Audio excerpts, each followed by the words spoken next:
د نوین الحق مینوالو ته زیری. سلام ستړي مشئ، زموږ افغان ټي وي چینل ته ښه راغلاست. که غواړئ پوه شئ ویډیو تر اخره راسره وګورئ.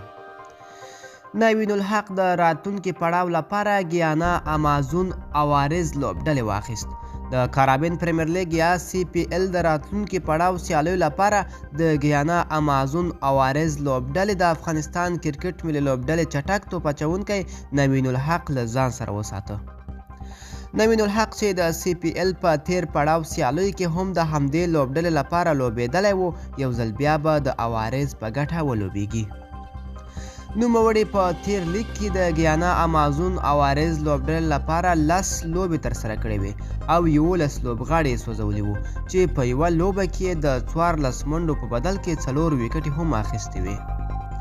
نوین الحق د افغانستان یو له هغه لوبغاړو څخه دی چې په بېلابېلو تجارتي لیګونو کې لوبېدلی. نوموړي د لنکا پریمیر لیګ کې هم ښه وځلېده او اوس د ابوظبي ټي10 لیګ کې هم لوبېږي. ملګرو، دا وه زموږ چمتو شوې ویډیو. د ویډیو په اړه که کوم نظر لرئ کومنټ کې راسره شریک کړئ او د لا ښکلو ویډیوګانو لپاره زموږ افغان ټي وي چینل سبسکرایب کړئ.